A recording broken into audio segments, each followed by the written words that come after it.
This is the Silt versus role-playing game Family Ties Part 5. When we last saw the Custodians, our loyal servants of BIASD, they were they were split up into two groups. One group is at the Grow facility and associated tenement building east of Glottage, where this harvest god has been trapped and is being essentially milked for its power. And you have to go figure out what to do about that. And that's currently where Gage and Basil are. And Zeph and Japheth are investigating the floating market. They have determined that the glomes being surreptitiously stored and maybe sold at Revel in Ruins, one of the shops there, one of the vendors there, is a problem.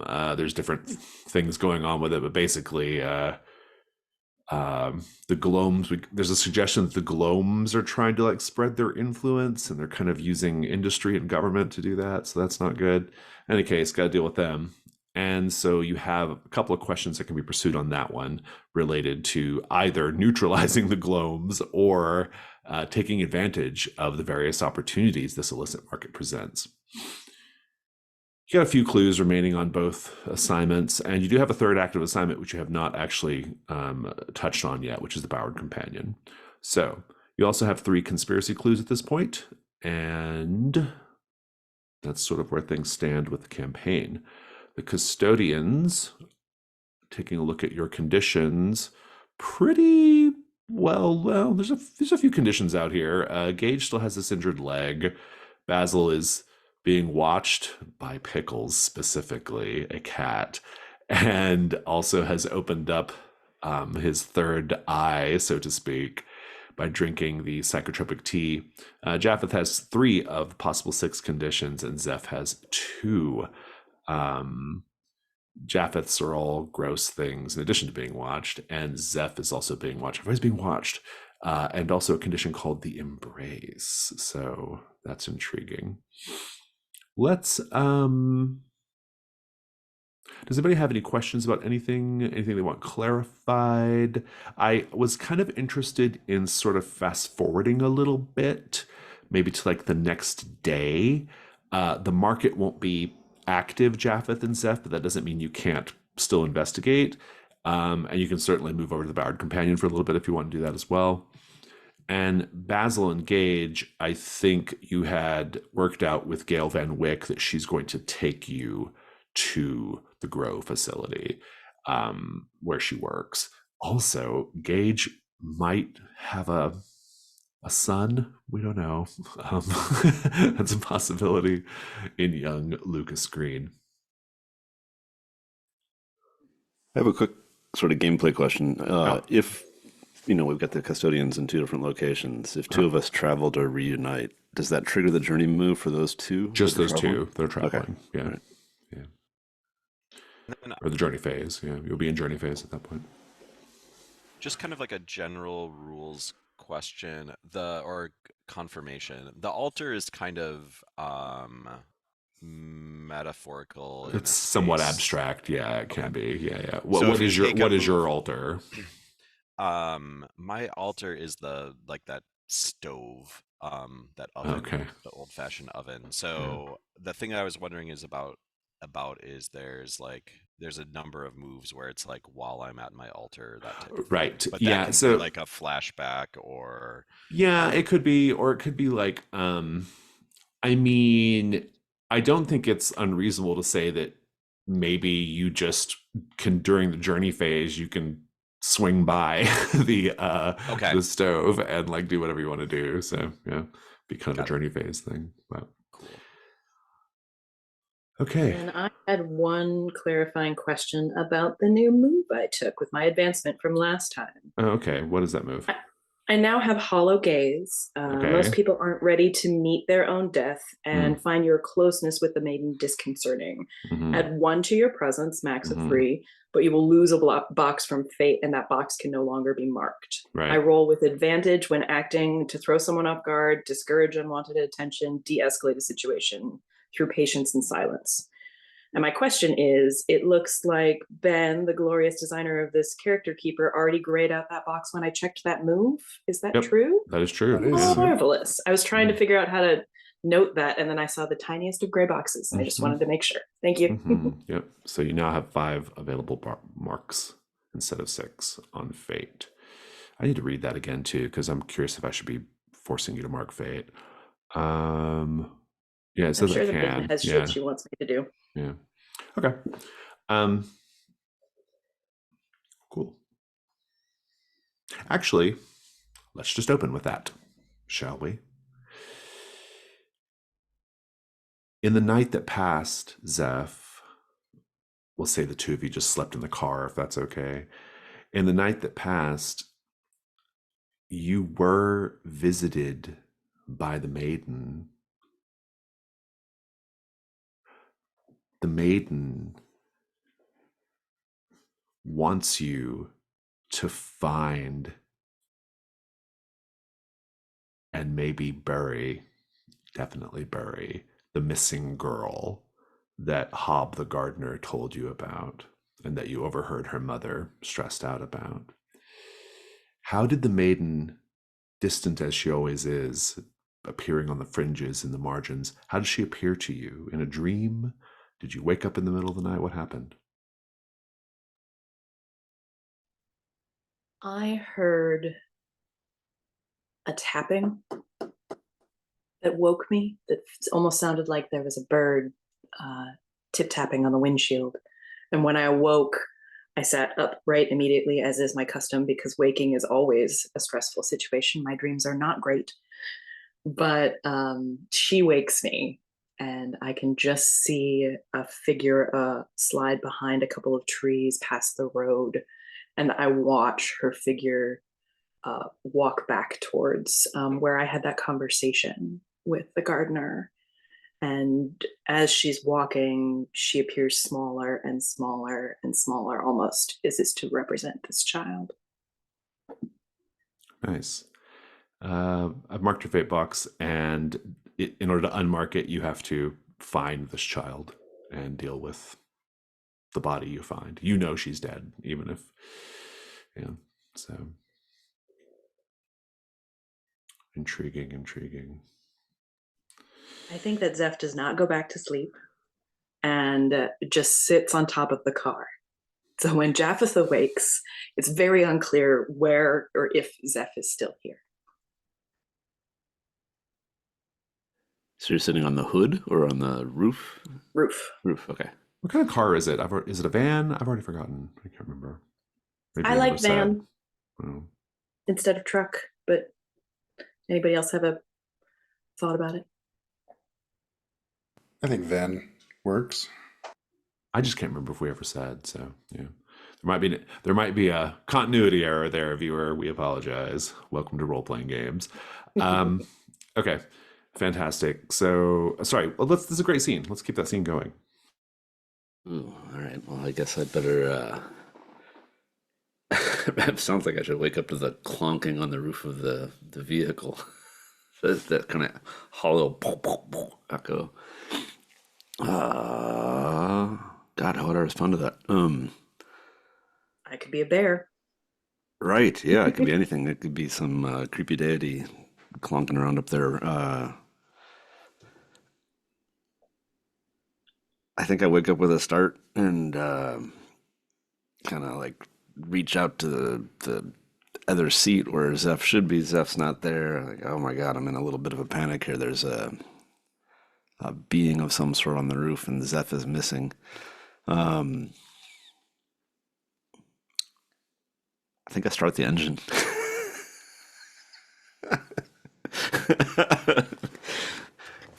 Get this car ready to roll, or this vehicle, this van. If I hear the engine click over, I think Zeph does like the jump scare of just throwing the top half of their body over the windshield upside down so you can see face and arms just flap. And with that, from me, a loud "son of a bitch," and clutch my chest and say, that's I've taken on illnesses before, but I don't need to take on a heart attack right now. Can I just have some sleep? Well, you were going to leave without me, so What are you I had doing to on stop. the? What are you doing? Get out! What are you doing on the roof of the car? Get out of there! I think it's a slide, flip, dent the hood of the car as I dismount across the headlights, and I just start walking. I don't have to deal with you, cranky ass man. All his goiters and pus filled stuff in the morning. It's just, no. Yeah. And I kind of make my way towards where I saw the maiden heading off, and I think I abandoned you entirely. Oh, you're gonna meander on your own. Okay. Mhm. Do you want to go on your own, or do you want me to sort of out of character? Yeah. Yeah. Okay. I think I will pull some dingy old cigarette stub out of the ashtray of this van and try and light that thing and shake off my nerves here. And I'm going to drive to the market and try and poke around it at night. It's still nighttime, right? No, it's daytime. Oh, it's daytime now. I'm sorry. Did you say the market was going to be closed though? Yeah, the market's only at night. Oh, I'm sorry. Yes, got it. Thank you. I think I want to poke around the market and when it's out of business or when the businesses are closed and try and find out what's going on, find a little What- more clues. What's your approach? Are you like, what kinds of things are you looking for? Where are you looking? Is there like a little rowboat I can commandeer to kind of row around the exterior of Oh, the yeah, that's ships? good. Yeah, you could. I'll give you something like that. I like that. All right. I think that's pretty good. Go ahead and make the information move with focus, or no, insight. Sorry, insight. And I think because you're being watched, I'm going to put you at disadvantage. I think there are probably. Well, You're gonna. that's a- It's not gonna go unnoticed that someone is just rowing a boat up and down around the barges. that's fair. And disadvantage hurt me bad, so I went from Mm. a 7 to a 4. So I've got a 4. Oh, I think as you are rowing, you. Oh, this is good. As you're rowing, you come across an old man sitting on the edge of one of the barges. He might work there. He might just be a local walk in the river. Who knows? But he's sitting on the edge of one of the barges, letting his feet dangle into the water. And you can see that his eyes are milky white. He's blind. And he says, "I've been praying to the river for a long, long time for my sight to be restored. And though I cannot see you, friend, I think perhaps you are the answer to those prayers. I can feel it." What do you do, Japheth? Ooh. I'll row in a bit closer and sort of ship up the oars, drifting in close, and say, I see you there, brother. How long have you been afflicted like this? I've been afflicted for going on 20 years. I got these in the war, these bad eyes. Somebody threw a grenade sanctified by some hellish god of light and blinded me for good.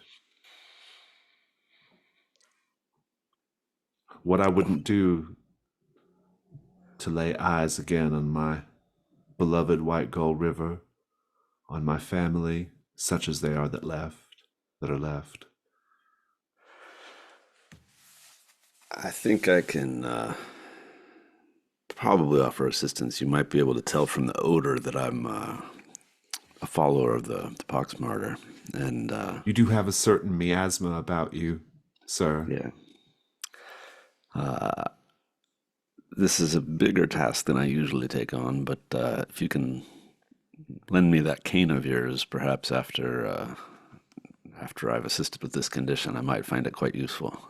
If you are a monk of the pox martyr, then I know I will not need it afterwards, for I have faith in your God.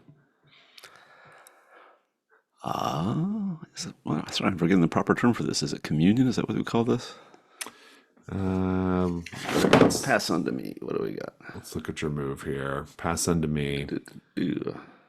Let it pass unto me. When you transfer a physical condition or physical ailment from a side character to yourself, note it as a condition and roll with vitality. Yeah. I'll kind of enact the ceremony here. Take his hands in mine for a brief moment, and then kind of, I don't know, like almost like wiggling out arthritis or something. Like wiggle his fingers a bit, and then press his hands up against his cheeks, and smear my thumbs around his eyes, kind of applying pressure, and then that pale white there. I'll say,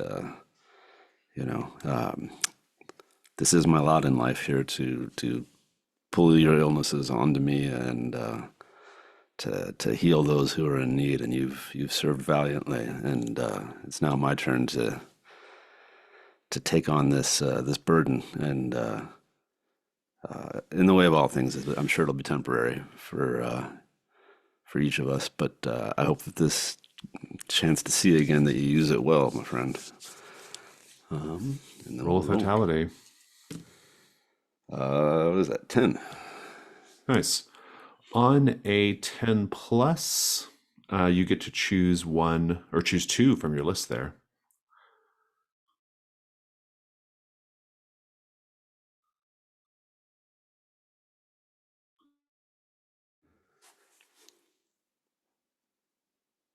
I got a curious. All right, let's go with the insight about the illness in the form of the clue. Give me a second to figure out quite what that is, since I'm supposed to define it. It looks like. You are indeed. And how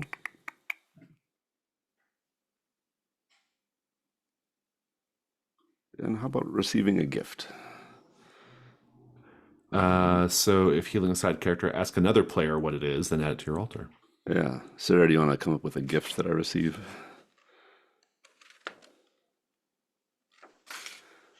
What if it's just as simple as there's also a long blade in that cane? Oh, like a sword cane sort of thing? That's nice. All right. I like it. Because you did not choose the ritual does not attract unwanted attention, I think there's a possibility it does attract unwanted attention. Oh no, I did not choose the ritual does not attract unwanted attention.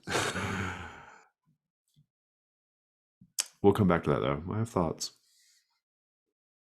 Zeph, I have an idea for your scene, but I want to check in with the other group for now. Gage and Basil.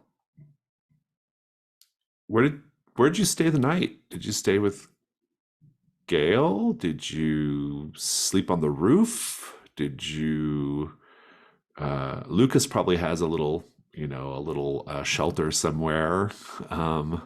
He's homeless, but Gage, where'd you spend the night? And did you entertain Lucas all night? I think, yeah, at first Gage thought it was convenient to have a place to stay at wherever Lucas set them up. I imagine maybe a fort kind of thing on top of the roof. Okay, I like that. Yeah, it's good. How did it go with Lucas? Oh, I think Gage is thoroughly tested. Tell me more. I think he's normally pretty okay with kids. He's a friendly guy, but after the first couple of hours of just incessant tenure, how old is he? He's 10. 10-year-old storytelling and talking Oh, and they're the worst at that age, right? They're so boring. Like they just like they tell the most boring stories. It makes you want to pull your hair out. Uh, I think that's where he's at. Yeah. good.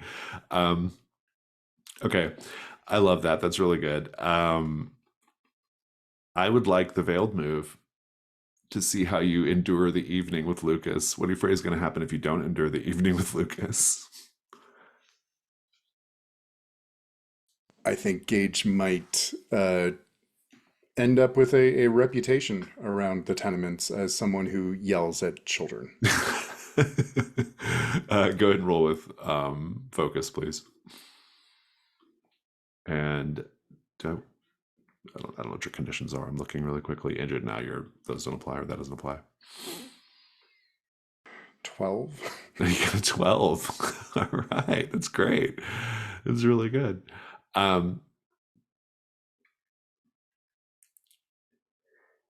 He's just rambling on and on, right? All night. He tells you all kinds of things about stuff he sees, about stuff he knows. You know, he kind of sees a lot of different things. He's rattling on and on.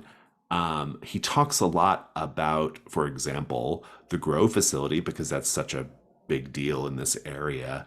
And at one point, he says something like, you know, they're always busy with that big garden in that building, but they don't know all about the little gardens everywhere. You know, things just grow wherever they want to. There's more sun on the rooftops anyway. And he starts going on and on about like plants and things he sees. None of it's useful information. But since you got a 10, I am curious how you're coping. Also, Basil, are you there? Where are you at, Basil?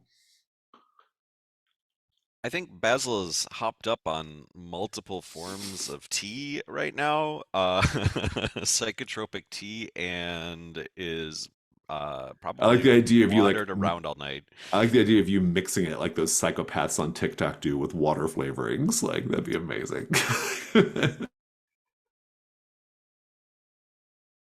So you're wandering. Yeah, I think that Basil wandered the night. I'll let you have a information move with communion. Oh, okay. Let me see if no, I think just communion, 2d6 plus 0.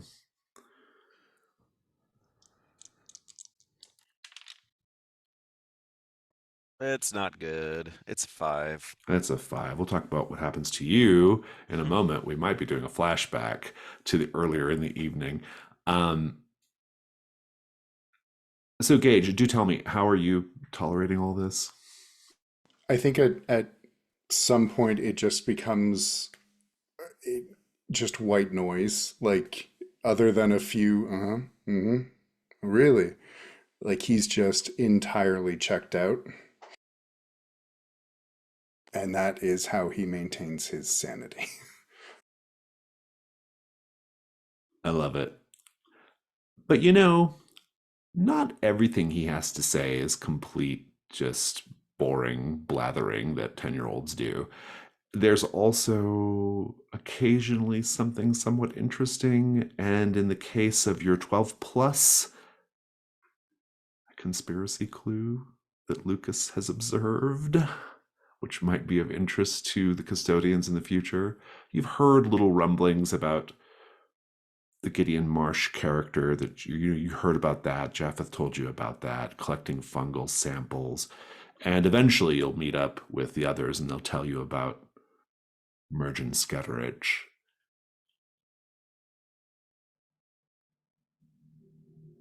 Lucas tells you that he actually found a car once, crashed, the inside of which was swirling with thick red spores. And on the side of the car,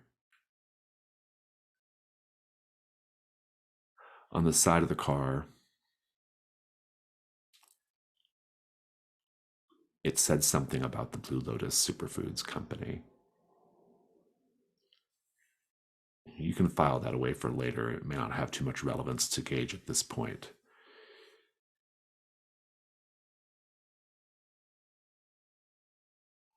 Basil. Since you got a miss, I'm going to take over the fiction. You actually ended wandering over to the grow facility at night, and you wandered into the growing room, which was lit by a number of ultraviolet or UV light lamps, all kind of hanging from overhead, and all kinds of plants and things.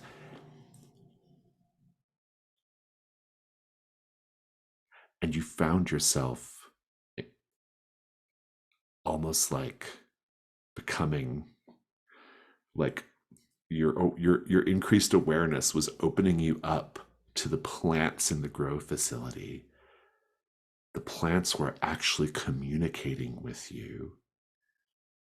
It was as if you could see their movement and their growth invisible to the human eye under normal conditions. You could see it. Every little millimeter of growth was visible to you. You had an awareness of it. You started to see colors in the petals, colors that started to shift and change, to scintillate, colors that seemed like they weren't even real colors, colors that are non-existent, and yet you were seeing them. And you are being drawn in deeper and deeper. I would like the revelation move here. What are you afraid is going to happen if you get drawn in too far?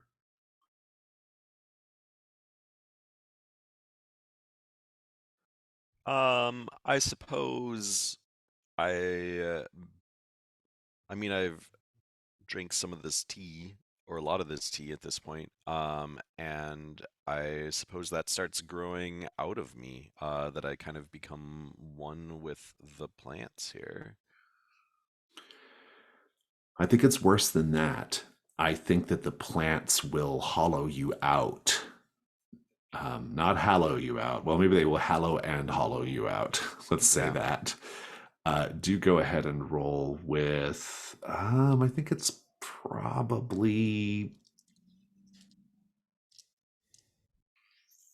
probably focus, maybe vitality, maybe communion. I think because of the third eye, I'm going to put you at disadvantage, and I do think I'm going to give it to you with focus though. So Okay. Um, do you, one of the things I was thinking about with the description that you were providing is that Basil would be, especially if he can see how growth is affected by things, mhm, that, and he has consumed both the tea and a bit of writhes beneath the loam.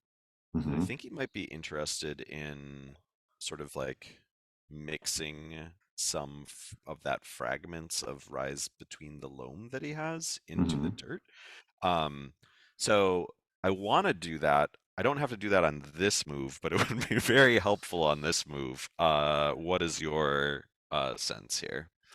I mean, are you just trying to like get an altar item marked here? Is that what you're attempting? That's part of it, but I think just like narratively, even I think it might I'm maybe into this is it. more of an Yeah. investigation, but either way, No, I like it. I mean, if you want to just go ahead and okay. mark it, and maybe you were doing this while you were in the grow room, and you can say you did that. That's fine. Yeah, and I mean, even as I like, that's my curiosity in things, right? Is how they like form and how I can sort of accord between the two characters manipulate these things. And yeah, so maybe that's what is like consuming my attention here to some degree as well. So yeah. All right. That at least brings it to a flat roll. Oh good. And you said communion is what you wanted? Yeah. No. Focus. Focus. Woo! 8. 8. Very good. We'll come back to this. Zeph Harrow.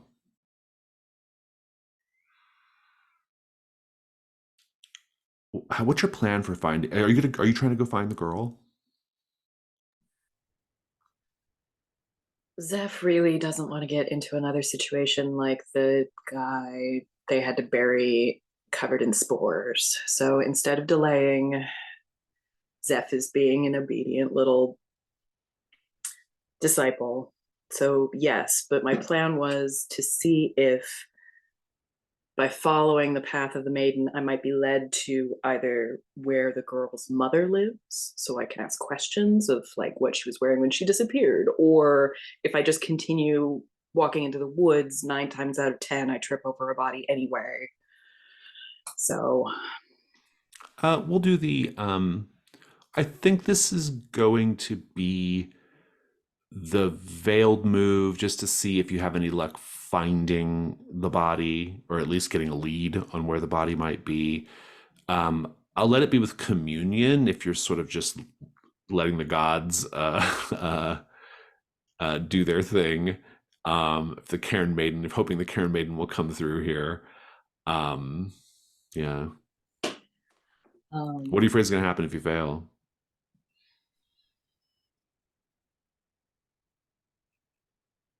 I'm going to be at least mocked by the gloam in my pocket. But I think more, I think it's about being stuck in a bog and being decomposed myself, and it's like getting swallowed into the earth. I fall into a cave and can't get out. Like I'm somehow consumed by these woods. That's a lot. Okay. Go ahead and roll with communion. My communion's -1. Oh, great. Do I have anything that'll let me have advantage on this roll?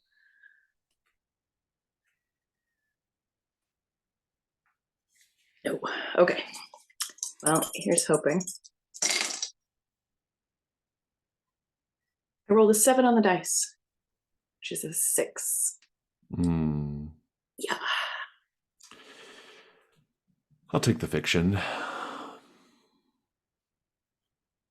What began as the fulfillment of, if not an easy task set for you by the Cairn Maiden, at least an actionable one, ended with you wandering deep into the boggy part of the woods along the White Gull River. You began to walk in soft, wet earth, and you began to sink. You sink past your ankles, past your calves, past your knees. Initially, you resist. You try to grab branches or vines to pull yourself free. But then you realize that this is what the Cairn Maiden wants of you. The Cairn Maiden who wants only to see things buried return to the earth. This is the Cairn Maiden taking you into the earth. By the time you have that inspiration, you're already sunk up to your shoulders in wet bog. And the last thing we see of Zeph Harrow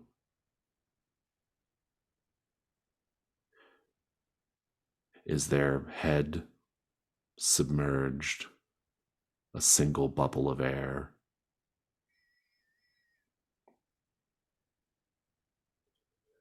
And in the distance, the ruffling of a long cloak, the cloak of the Cairn Maiden, as she turns and walks away.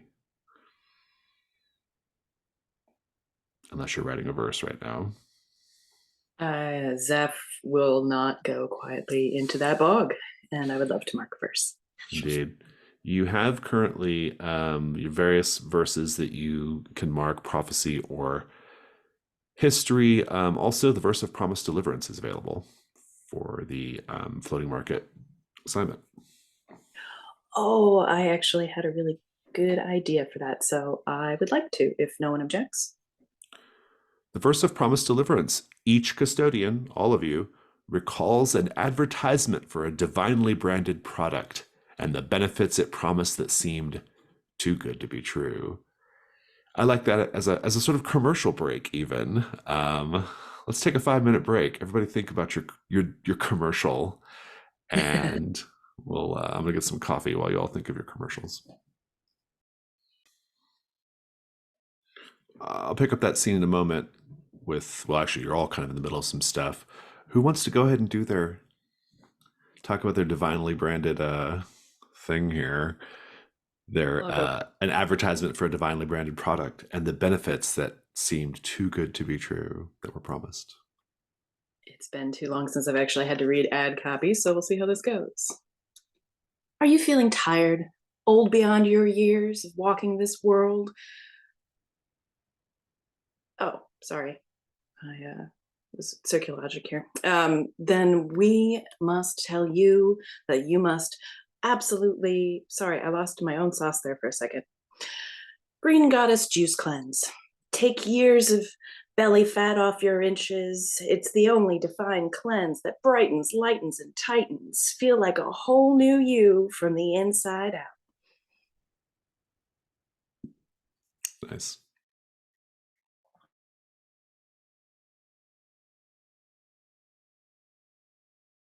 Gage very vividly recalls a very brief marketing push on the radio as he was driving between the feed store and the farm for the Grinding Lord's Dream Fuel and new Dream Fuel Extreme, a product aimed squarely at the youth.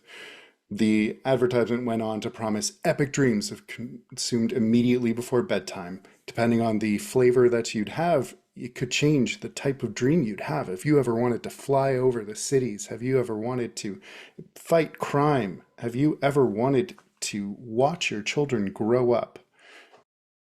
Side effects may include supraventricular tachycardia, hallucination, incontinence, headache, and insomnia. Thank you. Anyone else? Basil recalls along the trade road, there was a billboard, and around this billboard was just a patch of, you know how like in between fall and winter everything just feels like very desaturated, like there's just no color to anything. It feels like that, but like exponentially more, like just like drained of all color.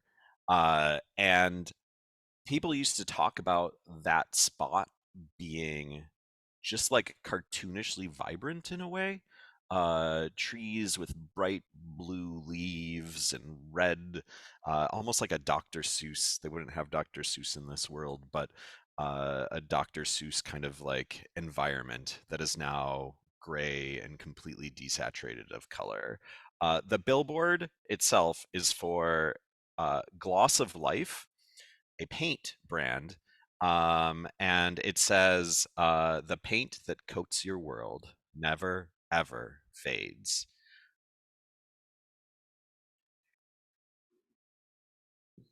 It's pretty amazing. Japheth, if you might recall, wears some gauze bandages wrapped around his arms to cover some of the blisters and various cuts and scratches and such, and tries to get a bargain on gauze when he can. So he often shops at Sibling Benild's Military Surplus, and there's an advertisement that they run periodically, and it's one of those things where the person, Sibling Benild is like a black silhouette with one of those voice disguising things. You kind of can't tell who they are because they're sort of styled as like a subversive prepper. And what they're advertising in this with their muffled voice is they have a limited supply of Peninsular Armed Forces military surplus blood satchels. They have carefully removed the prior prayer marks and added new prayer marks, which allow these blood satchels to be used as a sort of a substitute sacrifice when you need a little more blood on your crops or you need to feed a deity and don't feel like giving up yourself. You can just use these military surplus blood satchels. And they have a special sale on the A negative type. They're 50% off right now. Supply and demand, right? Good. I love it. Thank you all, everybody. That was fun. Zeph will get you in a moment. Japheth,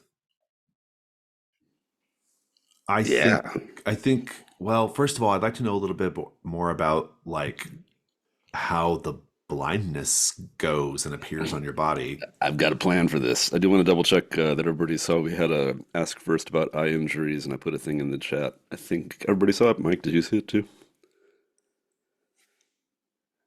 Our lines and veils say ask first on eye injuries, and I was going to describe something gruesome to Japheth's eyes if folks are okay with that. Is that all right? Thumbs up for me. All right, good.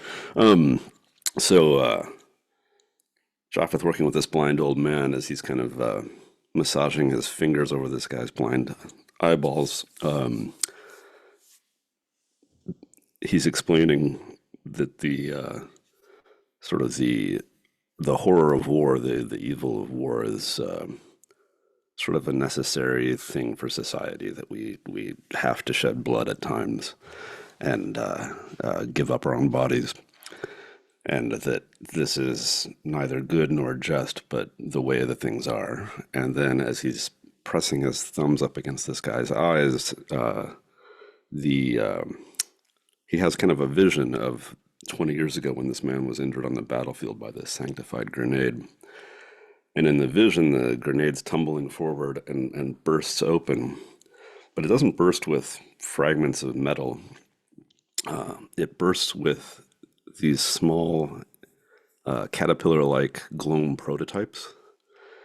And as Japheth is grasping this man's face, from his eyeballs, the man's eyeballs, they kind of hatch like eggs, and two caterpillars crawl out and down Japheth's thumbs and up into his eyes and burrow in into his own eyes, leaving Japheth blind and hopefully restoring sight to this man. Japheth then bobbing in this rowboat, kind of like holding onto the edge of the pier, says, I do appreciate the decades of time that you've spent sightless, and I feel like in this moment now I need your help. Can you give me a hand back onto the pier, because I don't think I should be trying to navigate this boat at the moment. And, hopefully he helps me up. I love it. I love it. Passes me his cane.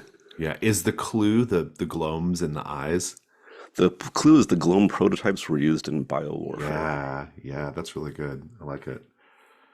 Fantastic. Thank you. I will say, you don't get far before you realize that there are a couple of other elderly people on the banks of the river. Word travels really fast, apparently.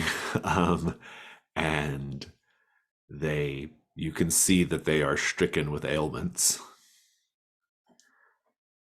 Japheth. See, literally, or sense? Sense, indeed. Yeah, good point. You can't see. The old man tells you what you would be able to see. Otherwise. Oh, I like this. Yeah. Here's Agnes. The gout's been killing her. Yeah, exactly. Kind of like walking down right. the pier. Yeah. Introducing all of his friends with their illnesses. Yeah. He says something like, "Oh, the Puck Smarter would be very proud of you today, brother. You are doing the good work." So Japheth and Zeph are currently wrapped up with their gods and not dealing with the assignment. We'll pick up with that in a moment. I got one clue. You did get one clue. That is true. Fair enough. I want to check back in with Gage. Gage, you got a conspiracy clue. You suffered mightily for it, but it's the next morning. You don't know where Basil is. We'll see that in a moment. What do you do? Where are you headed? I think he's going to try and meet with Gale. Lucas is already awake, and he says, "So, what are we going to do today?" You are going to have a great day full of adventure by yourself, and I am going to get to work. Okay. Well, what about breakfast? Oh, yeah, I got something for that. And he's going to root through his pack and pull out just another crunch bar, I think. He's Look like, through the different flavors and say, oh, yeah, this one has chocolate chips. his eyes widen. You can trigger one bite is never enough here. Did I do that already, Lucas? No, I did that with Tosh. Yeah, it was Taj. Yeah. All right. Cool. That's a 9. Mm-hmm. Let's see here. On a hit, they are put at ease by your cheerful demeanor. Any follow-up rolls during interactions with them are taken advantage. Make a note of it. On a 7-9, they will aid you but demand something in return. The keeper will describe what it is.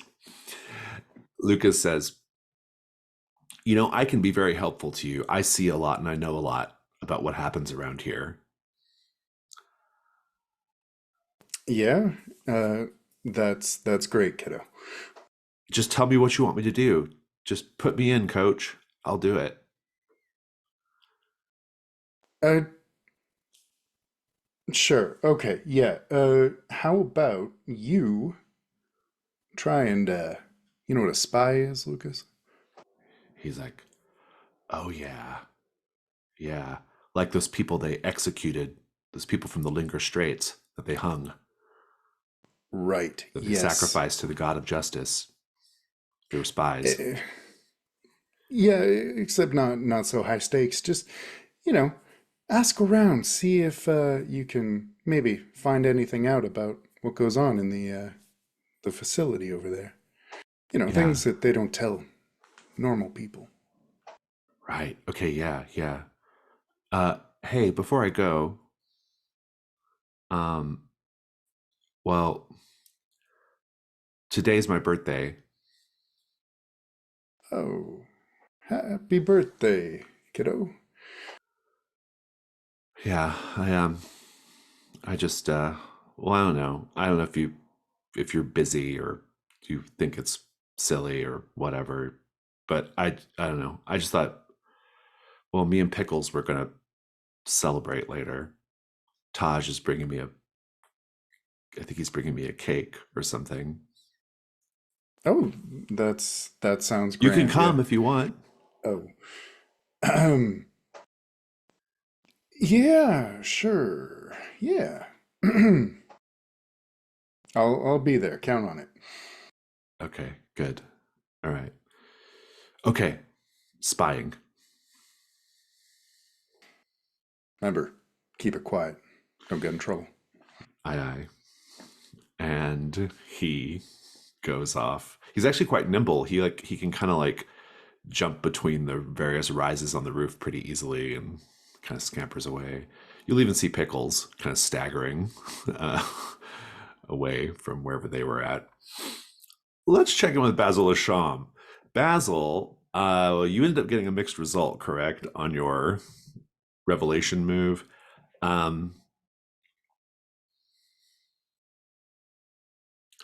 I think you will I like what you described of like basically putting some of writhes beneath the loam inside the planters with these plants that are kind of growing. Let's actually go ahead and just talk about the grow room since we're here. This is one of our locations on the assignment, and the growing room is potted shrubs and flowering vines that carpet the floor, tables, shelves in a wall-to-wall explosion of greenery. There are these dazzling overhead bulbs rigged to a chaotic web of repurposed wiring and electronics, bathing this room in artificial sunlight while rotating fans give the impression of a gentle breeze. let's just paint the scene, everyone. How does this space invoke a sense of euphoria and timelessness?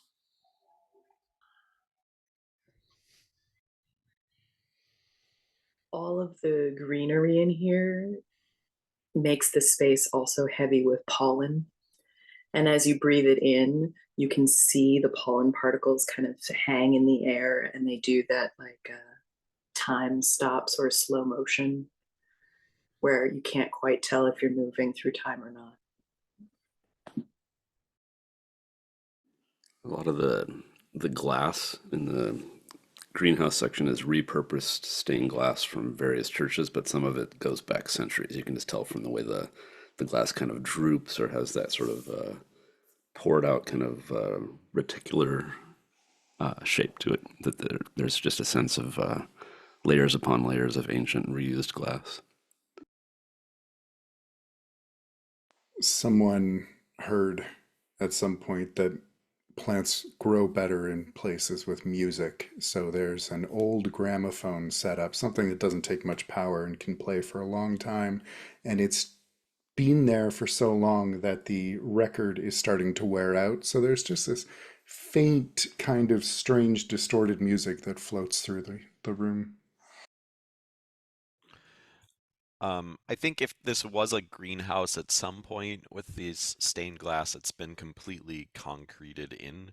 And so there is no light from the outside, but instead, and maybe even making this sort of like stained glass strange and surreal in a way, there's a cycle of colored light that goes basically like a rainbow spectrum that just goes, and it probably is moving at the pace of this old record as well, or changing with each measure of this song that's playing.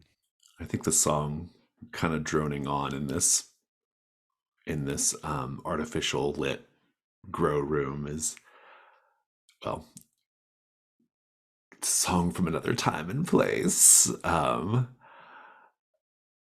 I don't care if the sun don't shine. I get my lovin' in the evening time when I'm with my baby. I love it. Your complication, Basil. Basil, you keep it together. As you, I'm curious though, Basil. Like, what changes rise beneath the loam already at this early stage having on the plants? Ooh. And we said this was like it's like fungus, right? And so I think it's sort of like it's like spores just start like popping out like little tiny like fingers or almost like fur. There's so many of these little spores that it almost looks all the plants look furry with these spores kind of like growing around them. I think by the time you snap out of it, this is the complication I'm giving you. Hmm. By the time you snap, or yeah, by the time you snap out of it, it's the morning already, and there are workers like there, like already there. They're all kind of looking at you like, what's going on? You maybe aren't the first person to be put into a weird, a weird hypnotic daze by the plants. And I think this one particular person who is let's see. Oh, he's got long black hair and a red bandana. This kind of taller guy. He kind of comes by and he says, hey, hey, hey, hey, hey, look alive. Haven's here today.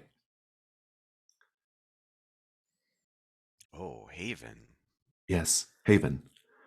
I should look alive if Haven is here today. Well, just the guy's kind of a d-bag. We want to just make sure we're just want to get him in and out as quick as possible, so that we can get back to the business.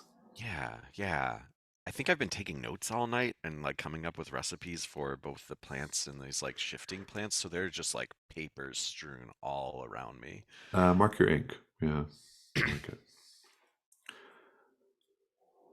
At a certain point, before you can, yeah, I know. I think like people I think like someone starts like gathering that up, right? Like all this mess that's going on, right? And then that same guy says, oh, shit. That's when a man in an incredibly clean, shining suit, has a fresh undercut and also occult tattoos on his arms and hands, or on his hands and neck, the only parts of him that are exposed by the suit. He kind of comes in and he's like, all right, yeah, look at this. This is amazing. This place is growing like crazy. Love this, love this. He comes up to you. He's like, hey, how's it going? I'm Haven. Haven, Haven, good to be Oh, on board again. you're the guy from the newspaper. Love that. Okay, great. And he picks up like the parchments. He's like, I guess that's what this is, huh? Are you getting a jump on the story, huh? Yeah, hi, Basil Lechamp, part of the Daily Press, the food section, actually. And really just fascinated by what you're doing here. And it appears Well, that you've made a breakthrough. what we're doing here, my friend, is revolutionary. We are truly bridging worlds. Now, I know how that sounds, but think about it. What if you could be a part of the same rituals your ancient ancestors practiced while being among the first to pilot the rituals of the future? Instead of seasonal rituals, we're giving this god around the clock worship through automated prayer mark integration and a robust sacrificial program that adapts to changing conditions on the ground. And in exchange, it grants us unprecedented results that actually evolve with our offerings. So the specs of each small batch tea reflect the unique qualities of local Hmm. sacrifices. That's what we're doing here. Did you write all that down? Yeah, that's great, but this is more of a profile of you than it is of the Ah, business. of So course, I how get does it. that make you feel? You know what? I know this is a little heretical to say, but I kind of feel I kind of feel like a god, or at least a high-level Hmm. saint at this point. Hmm. What do you what do you think that means for humans' place amongst divinity? I think at this point, I want you to make the day move because you're Okay. you're trying to pass yourself off as somebody or not, even though he's ready to buy it. Yeah, yeah, yeah. Um, I would like or not the day move, but the veiled move. What do you afraid is going to happen if Right, you right. fail? What am I afraid is going to happen if I fail here? That I won't be able to get the interview to press in time. Um, um, I I mean, I suppose that he might suspect that I am not a reporter and am from a competing brand of some sort. Like Oh, he some thinks you're a type of like spy. corporate espionage thing is Some corporate going on here. espionage. I like it. Go ahead and roll with focus. Let's see how you do. And then do I get to do that with advantage because of the ink being marked? How Oh, does that work? well, I was just marking it because you were doing a lot of writing, Oh, sure. but if you want to get if you would normally get advantage as well, I'm into it because he thinks that's why you're a newspaper reporter. So yeah. Okay. Um, yeah, it was mainly a mechanical question. I'm not trying to. Oh no, I get it, but I think Yeah, it makes sense though since this is the reason why he is at least partially buying this. yeah. That is going to be an 11. Actually, well, I'm reading right now. You will find whenever you instruct to mark ink. Um, oh no, it has to be a fellow custodian Okay, so it's can only the only gets the other. bonus. Yeah, Okay, yeah, okay. yeah. Worst case scenario here is a. Just roll again. Just roll 2d6 plus Okay, okay. I'll do uh, that. focus. Now I'm gonna be really disappointed if I roll 2 1s. No, 12. Oh, Better. nice. Yeah. You're keeping it together. I will give you. He'll give you a whole tour of the place, and Wonderful. and as he's giving you a tour, I'll tell you like all the places that you can go, and importantly, he will kind of he'll kind of say like I can't tell you where we're keeping this little harvest god, but let's just say hint, hint, hint, and he points at like a hatch in the ground. Mm. Let's just say it might be under our feet, so to speak. And really, it Winks. doesn't matter, right? You're the new god here. Well, I feel on top of the world right now, Yeah. really, really, I feel like, I feel like I am ready to escape the shackles of my personal brand and land into the arms of the global brand consciousness. Yeah, to what degree do you think that's the T talking, and to what degree is that you? So he does give you a tour. The Mm. various places we have are, and yeah, are there's the exterior of the warehouse, of course. There's a compost heap. There's the growing I room that love you're already compost. in. Okay. There's a processing area where they actually are like kind of putting together the teas and things. Mm-hmm. And then he kind of strongly hints at where you can find the altar where the god Mm-hmm. is. Mm-hmm. Yeah. Mm-hmm. I mean, Basil is very interested in processing and that type of thing. So, I don't know necessarily how he'd pitch it, but yeah, at the daily press food section, we're always very interested in You're going to love the packaging we've come up with. This is amazing. Here, come follow me. we love packaging. We Um, like for the opening of the product to be an experience in and of itself. When you open the box, it should feel like you're stepping into a theater or a mm, performance, a marketing performance. We mhm. are putting on a show for you to get you excited about the product. I'm I'm telling you, this performance, the Watcher in the Wings couldn't top it. it's It's truly impressive. I would have you remind that this is not the theater section, though. It's the food section. Right. We're talking a lot about the I, theatrics yeah, around no, I get your. it. Trust me, the chitterling was going to love this. And then he takes you into the processing area. Let's check back in with everybody. Just going to gauge on where everybody is right now. Gage, do you want to be kind of entering the facility with Gail Van Wyck at this point? Sure, yeah. Yeah, that sounds good. Where do you want to head of all those places I've noted? There's the outside of the facility, which she's happy to take you around. The growing room is just where Basil was. Um, and then I guess maybe the compost heap is an option, that kind of Sure. thing. So, yeah. What do you think? That sounds good if Basil's aiming for the processing area. So All right, compost heap? please. All right, sounds good. And let me check in on Japheth and Zeph. Zeph. Let me check in on Zeph. Zeph, it's been a minute. You're not sinking into the bog after all. Congratulations. Um, you had rolled the revelation move to try to, or the veiled move actually, to try to find the body.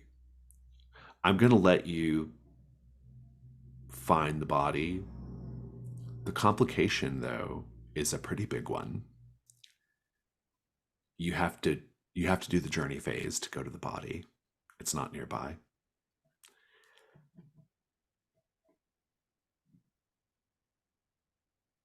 Do you want to go to the journey phase?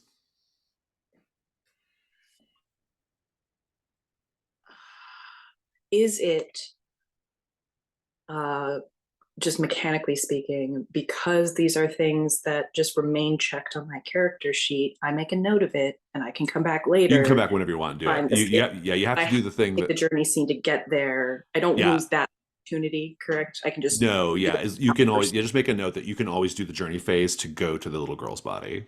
Okay. So I think knowing that this is going to be a schlep through the boggy woods, and I get down into my shins, and as the water's starting to creep up my coat, I think Zeph is just going to have a rageful fucking fit because this is not okay.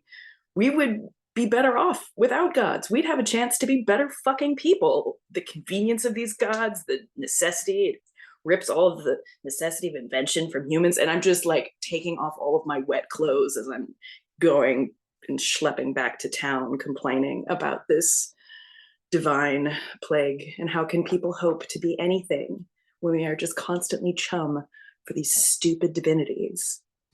Grumble, grumble, grumble, grumble. Go get your pit in a box. Just start tossing them in wherever you find them. I'm sure Base would love that. So Japheth, are you going to help these other two elderly people?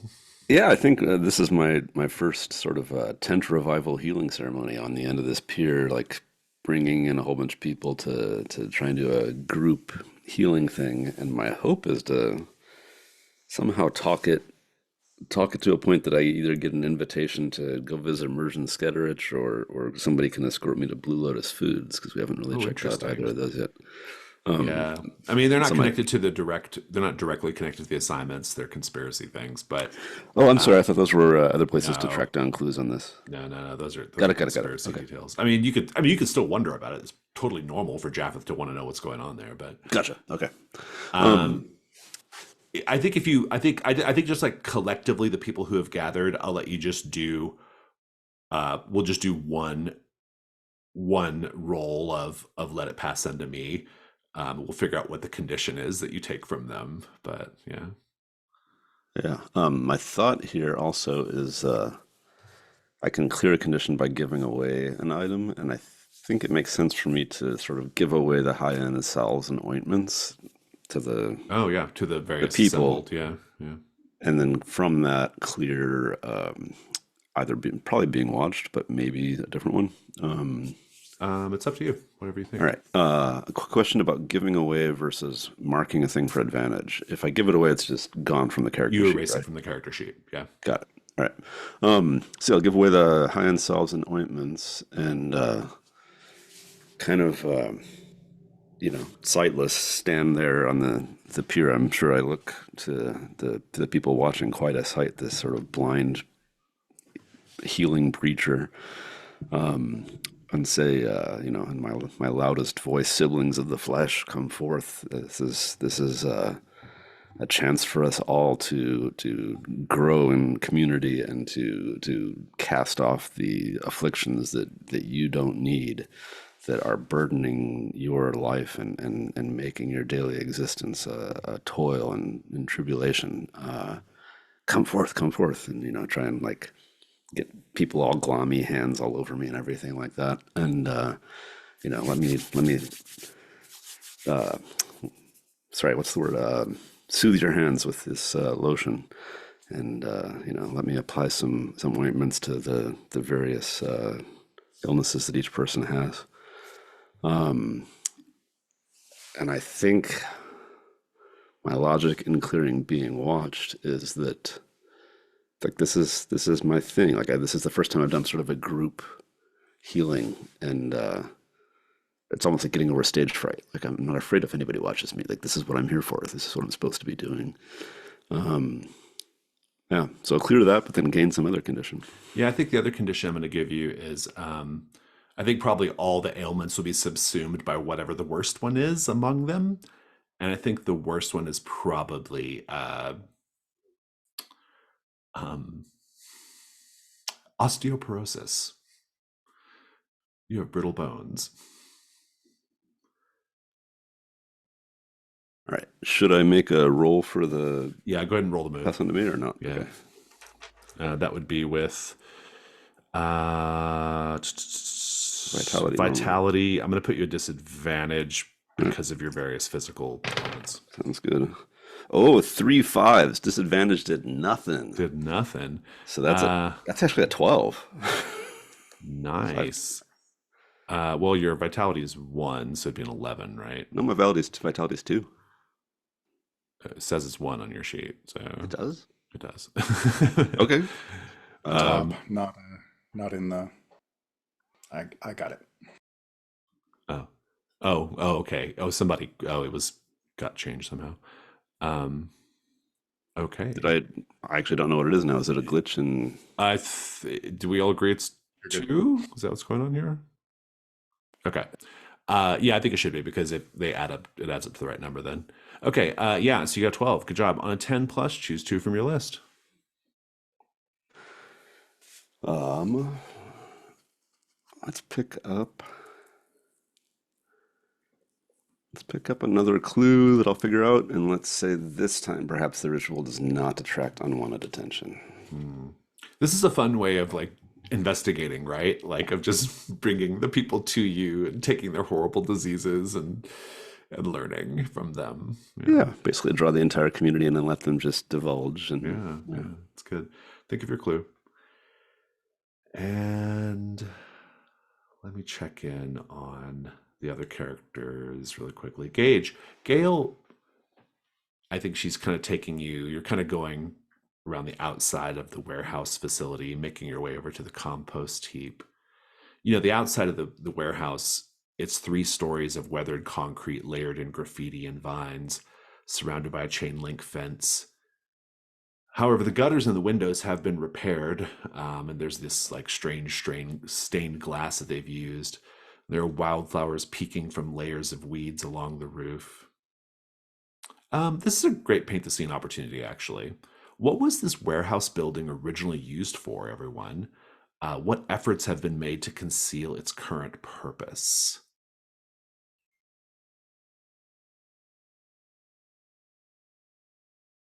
will you say that question one more time, please? What was the original purpose of this warehouse, like this building that the grow facility is in?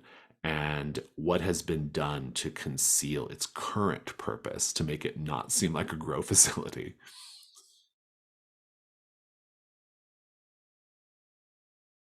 We had kind of a hint with the glass, but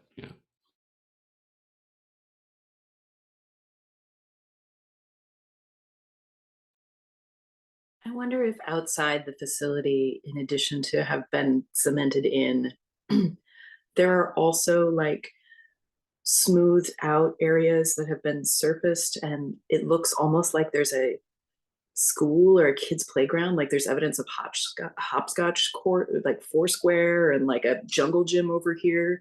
Like it could be a facility of some kind for not growing illicit plants, but entertaining children.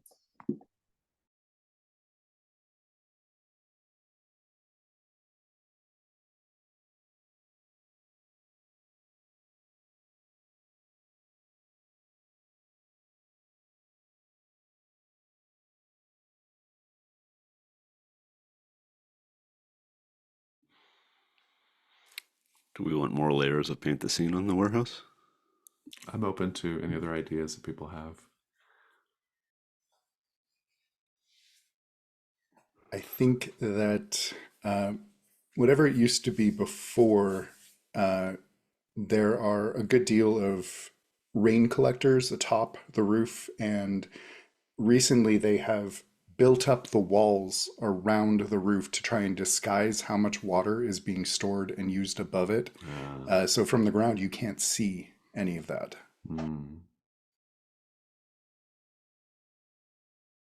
Nice.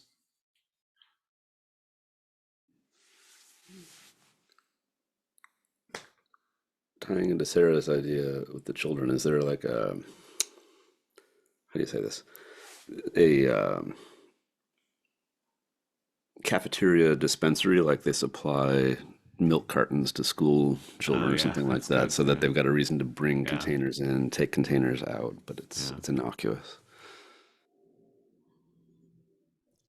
Okay, so tying the school and the stained glass together, I think this was maybe some type of like religious school. And the way that my head would be going is that there's also a crypt here. Like if there's like a large religious element, that there would be some type of like, yeah, crypt slash cemetery. So as you are walking, you can see the tiles have like names and like date ranges on them in many places, as if people are like Hmm. buried within the floor here. I like it. I like it. Gail's kind of taking you around, Gage, and she's dressed in her, she has her apron over her long patchwork hippy dippy dress, and she has this streak of gray in her auburn hair, and she's wearing glasses this morning. And she says, I saw you on the roof last night with young Master Lucas. Lucas. Yes, yeah. Uh, he's gotten rather attached to me. Yes, he's a good kid. He does get attached. It's true. He have any real family around here? Well, no one's really sure where he came from. I think maybe he used to be one of the orphans who lived at the school that used to be in the building that is now this grow facility, but the years don't quite work out right. He would be much older if that was the case, but he's made comments that make me think that that's what is going on. It's unusual. And that cat of his is very strange. I'm not sure what sorts of divinities work their way on Lucas and Pickles, but it's maybe something to be mindful of before getting too involved with the boy. You're not saying the boy's some kind of saint, are you? I didn't say that. I'm just suggesting, well, you know that some people think that Pickles is a god called Nine Lives. I have heard, yes. Well, Lucas is always around when Pickles is around. I'll keep that in mind. Uh, but speaking of gods, this one you got here, If cats can be angels, can people be angels to cat gods? I'd rather not follow that line of inquiry. It's just a philosophical thought, I suppose. You don't think it has anything to do with the god you got stored up in here, do you? No, no, no. I don't think there's a connection. Oh, the god here. By the way, can you feel it? I think he'll stop for a second and he'll look around before saying, feels a little bit like home. I bet it does. Taj came by this morning. Oh, good. Yeah, Speaking of young people getting attached, yes. He seems like a good kid. and she says, so here is, ta-da, the compost heap. And we'll pick back up with that in a moment. Basil Sham. The processing area is a dimly lit, windowless room, cluttered with sorting tables, withering troughs, mechanical roller, drying rack, sifting mesh, packaging materials that Haven's very proud of. The owners of this warehouse were gearing up for a wider distribution before they sort of lost control. And to be clear, they have lost control. The plants are growing all over the fucking place. The workers don't really seem to know like what to do or what's going on. And you get the distinct impression that, well, you get the distinct impression that everyone is just trying to CYA at this point. Haven, of course, is convinced that this is just the natural progression of things. I would like to, well, there's a paint the scene here, but we've actually already kind of covered it sufficiently, I think, in the story. So we'll skip it for now. Haven, says, "Well, take a look around. I'll come back and collect you in a moment. We can sit down and do that profile, okay?" And he gives you finger guns and goes away. What do you do? Um, I don't know. I think I'd like to investigate the sort of like commercial packaging of these things. It's sort of the merger of food and the recipes as well as like ink on paper in order to create a theatrical experience, an unboxing uh experience unlike any other from what I've heard. Indeed, indeed. Do go ahead and roll the information move with insight and yeah, just insight for now. Okay. That will be a 7. I'll give you your clue first. As you are searching through this area, you notice something a little unusual. An antique bronze sundial, Hmm. each hour etched with a prayer mark and trailing copper conductor wires off through various parts of the facility.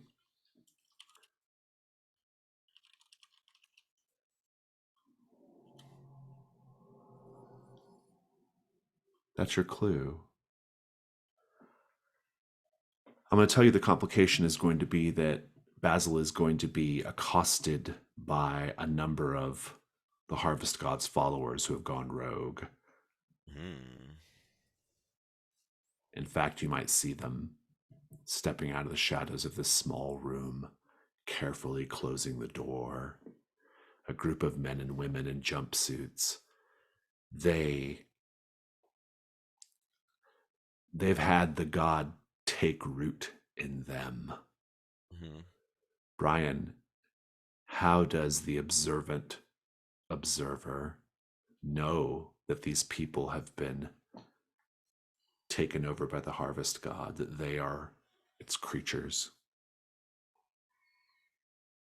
I feel like I missed one thing. Who is the observant observer?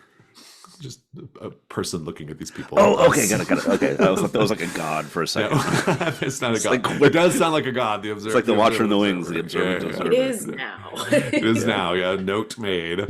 What So do how we does see? the What do we average s- person know that they've Yeah, been how do taken we over by the know? All right, got it. Yeah. Oh, uh, like they kind of have this sort of itchy scalp thing, but then like small bits of grain are falling. Oh, that's good. So they're like closing in on you, and they're occasionally like scratching their head, and you can see like green spore shit crumpling off of them, and they're closing in, and you can tell that they don't mean you. Uh, they don't mean to give you a incredible consumer experience right now. Let's take a 5-minute break.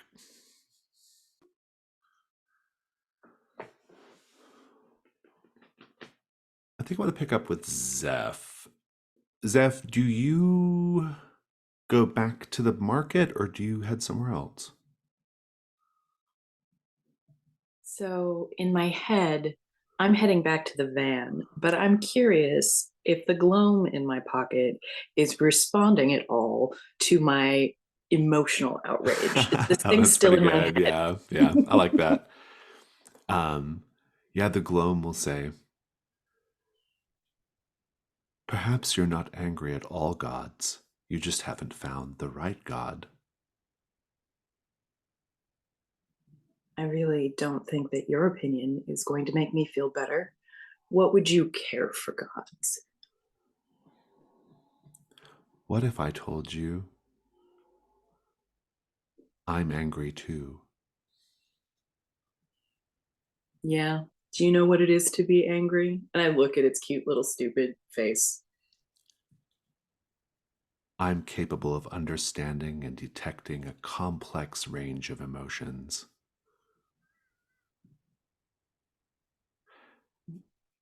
maybe instead of trying to figure out what to do about the gods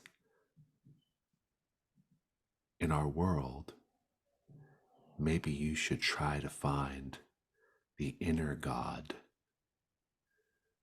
and nurture that for a time.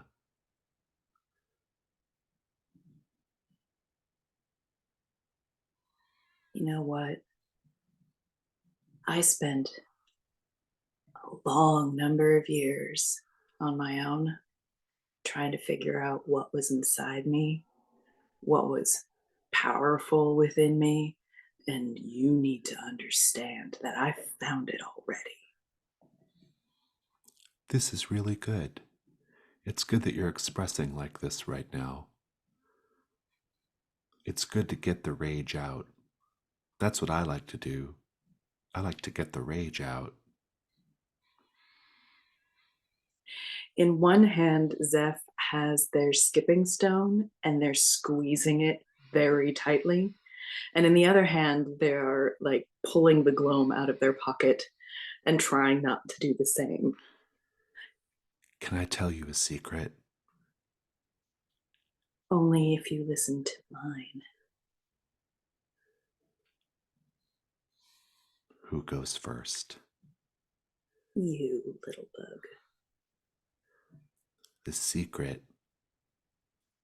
All the gloams hate each other with a magnificent intensity. When we're in each other's presence, it's everything we can do to not rip each other to shreds, psychically speaking. That's fascinating. It's good you're expressing yourself like this right now. You can take that as a clue. You need to know my secret now, which is this. I have killed more people than most gods.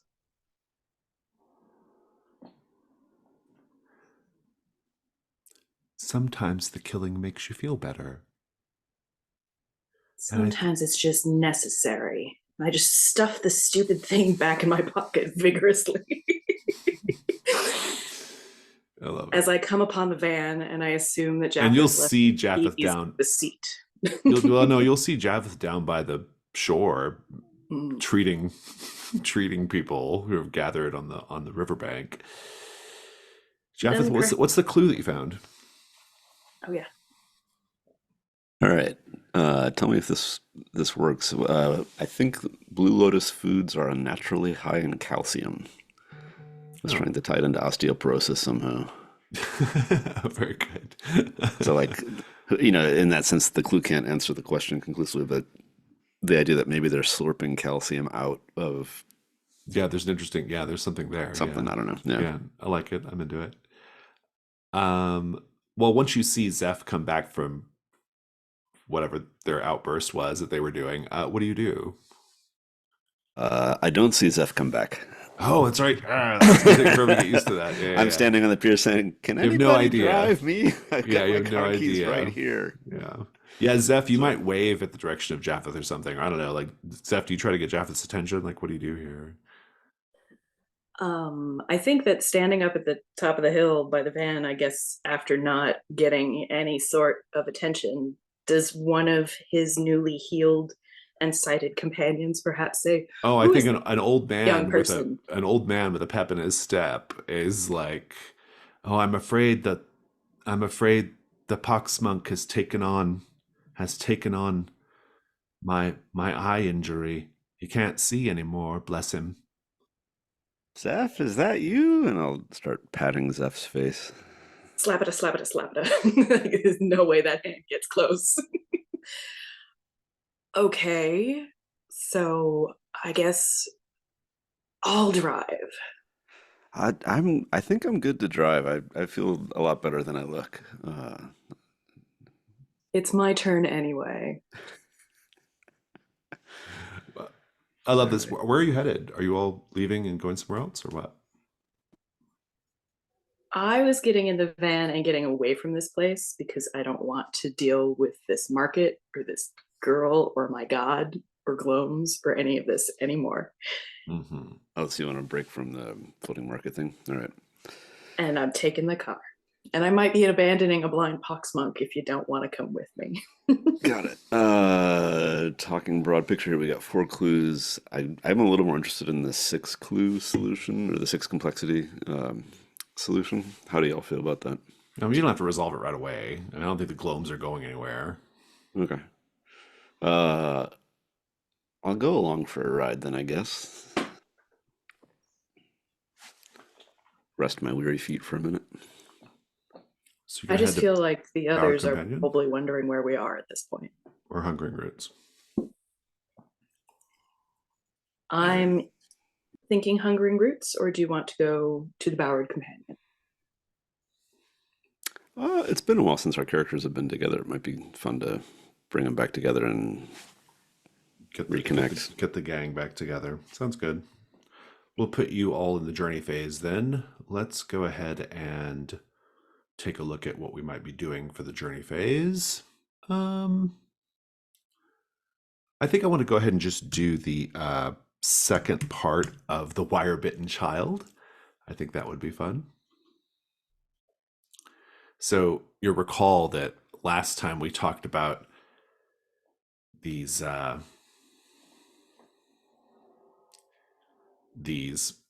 fiber optic cables being installed, and that there are these poles going up. And the previous question was, the first pole's been erected and the first few cables are being connected, swinging loosely until secured in place. And then we saw an unwilling sacrifice being raised up atop the pole. As you drive by, driving down the way, you'll see a new paint. We have a new paint scene question here. I will give me one moment. I will clip that text for you all.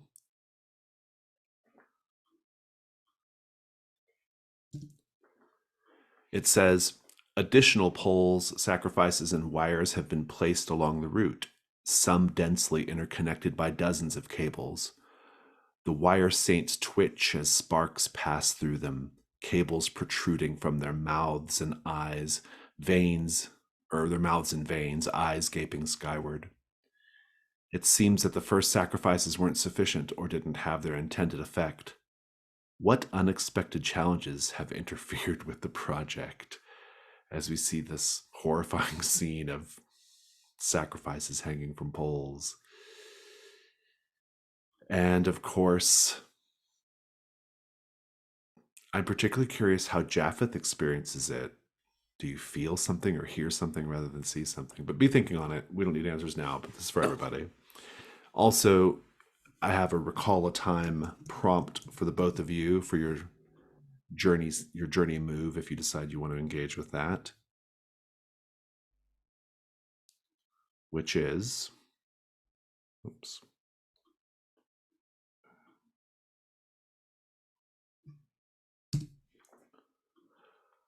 When were you made to feel like an inconvenience within a system that exploited you? So be thinking about what you want the scene to look like. I'll remind you, Japheth, that when you do the journey move, you can't clear conditions like Zeph can. So these might be a couple of solo journey moves. I'll leave that up to you all how you want to do it. Let's check in with Basil. Basil, these people in jumpsuits with flaky green skin, most horrible, disgusting psoriasis you've ever seen. These people are hemming kind of hemming you in, and you can tell they mean you harm. They know, even if Haven doesn't, that you don't belong here, which means the Harvest God probably knows you don't belong here and you're interfering. Yeah. This is going to be it's going to be the revelation move. What are you afraid is going to happen in this scene if you fail to keep it together or defend yourself or whatever? Yeah. The I don't know that I'll just become one of these people. Oh, Not so much people, but yeah, that I will catch whatever affliction that they have. yeah, I think it's worse than that. You will become subsumed by the harvest god, and you will now share your knowledge about Gage with them. Oh And so they'll no. all move to Gage. Go ahead and roll with, if unless you want to just leave immediately, roll with, I think S- it's probably, Do you want me to describe what I'm doing yeah, what are you here? doing? Yeah, tell me that. So Yeah. I am leaning into the old altar again here. Mhm. And I've got these beetles, and I feel like, Oh. like how beetles are kind of this like invasive species. They eat plants and stuff like that. And these things are angry. They're Oh. screaming, they're hissing, and they're all in this matchbox. And so I think I'm gonna let the beetles uh hopefully take care of business for me. And We'll do that with insight then for quick thinking, basically. okay. And you can roll with advantage if you're marking that. Yeah.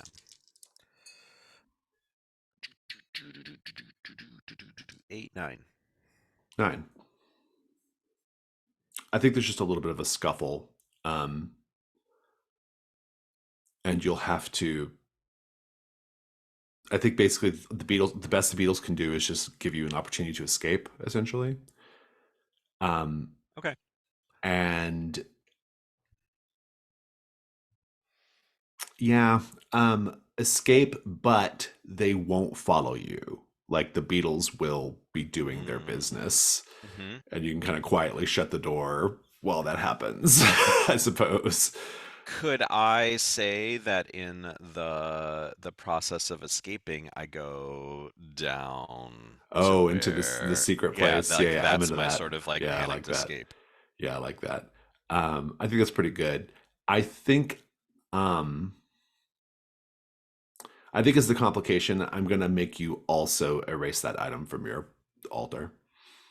I think you just use it all. But give me the scene. I would have control of the scene normally, but I'm giving it to you. What happens? What does it look like? As they're approaching, I am just kind of like, well, is there is there something I could do for you? I really don't need to interview you.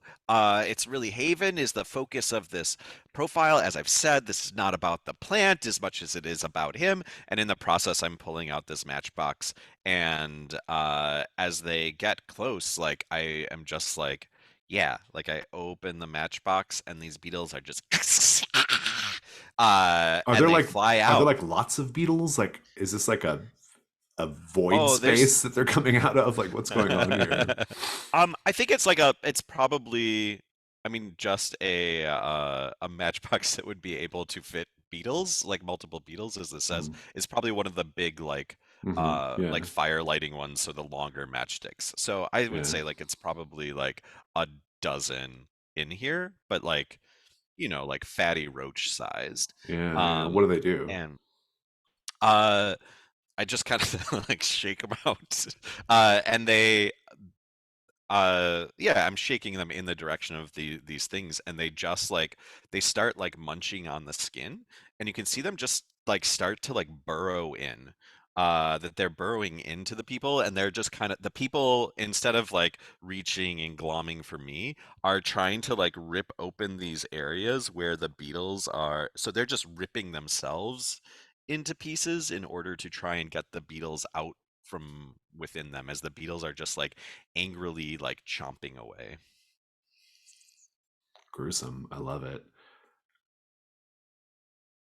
Gage, you get to the compost heap with Gail Van Wyck. Before we talk about that more, I want to point out something that might catch your attention.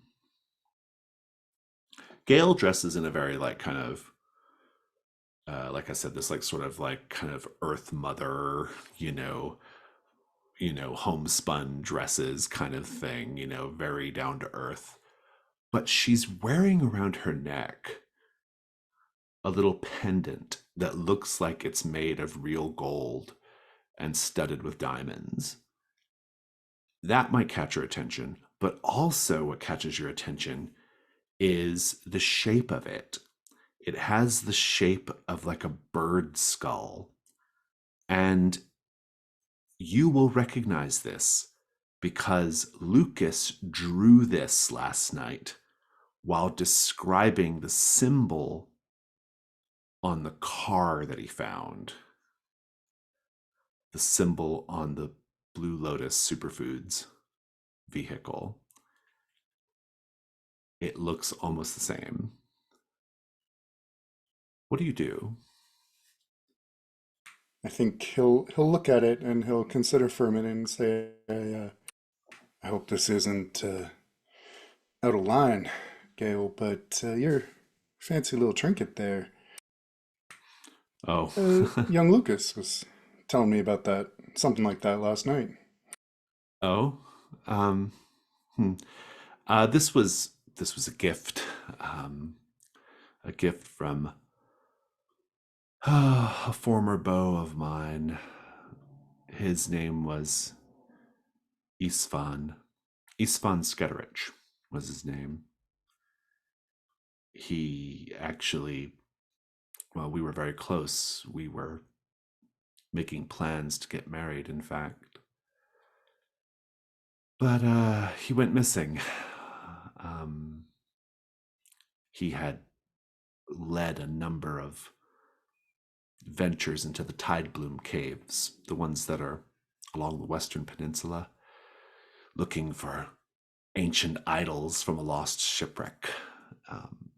And the last expedition never returned, I'm afraid. Well, that's a tragedy, man, and I'm sorry to hear about it. I miss him. I miss him indeed. I'm sure the reason why Lucas knows what this is because this symbol, it's a heron skull. It's the symbol of the Sketerich family, and they put it on all of the logos of their various businesses and things throughout the peninsula. And what kind of business is that? Well, they do all sorts of things. But what it all really boils down to is they're trying to figure out how to get out from underneath a terrible curse. Well, that's not what I was expecting you to say there, man. Yeah, a terrible curse. They I've seen it. They have a big mansion, and it's surrounded by this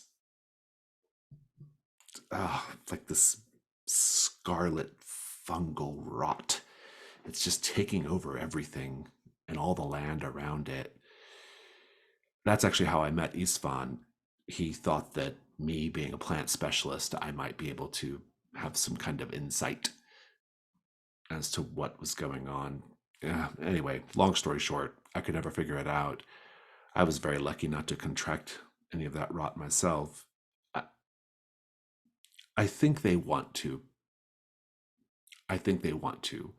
This is going to sound crazy, but I think they want to create some kind of god or saint that they can use to counter this strange red rot. That's what all their money goes toward. That's what all their planning, all their ventures, it all leads back to that. Imagine being a family so wealthy and so powerful, and yet completely bound, trapped by this one terrible thing. Yeah, that's awful heavy. Yeah, well, I'd do anything to have Istvan back, but that was a long time ago. And I have this to remember him by.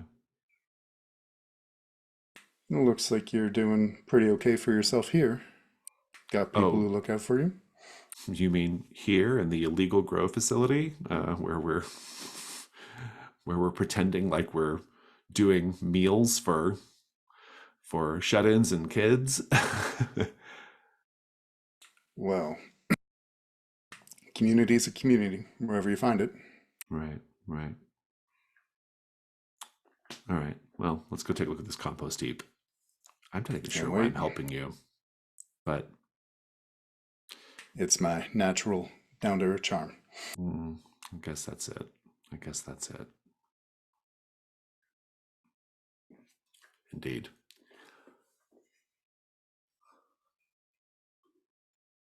Let's I want to do this journey phase with Japheth and Zeph, but before we do, I want to see Basil one last time in the secret altar. This harvest altar, when you get down there, climb down this little ladder beneath the hatch, Basil. The altar itself is a massive earthenware pot, etched with prayer marks, split and cracked violently by an explosion of blood-red tendrils and pale shoots. Rich black soil cascades from cracks in the cement slab underfoot, cradled by glistening bone-white roots. Everyone, paint the scene. How do the elements of this altar incorporate both ancient harvest rituals and innovations in modern sacrificial practices? And while you're thinking of that, I also want to remind you about the paint the scene question on the wire bitten child that we'll need to talk about. Let's go ahead and take a 5-minute break. We'll come back, we'll take a look at this harvest altar, and then we'll do the journey scene with Japheth and Zeph.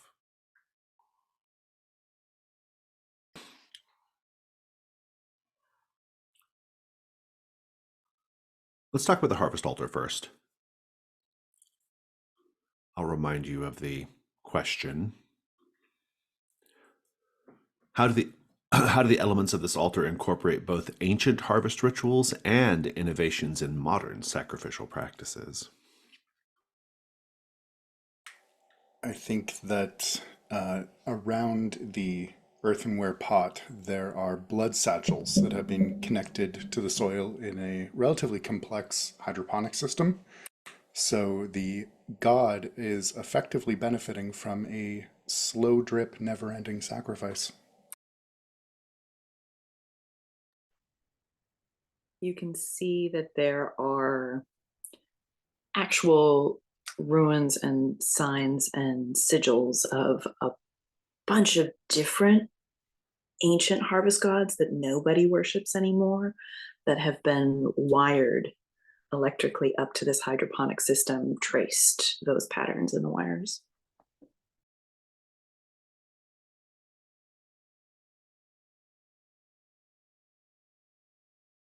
O'Brien, you're muted. Thank you. Sorry, where the employees punch in with a time card, they actually punch in with their thumb, and there's a miniature scythe that slices their thumb and draws a bit of blood out so that they clock in each day. There's a reaping and a sowing every day. Yeah, that's good.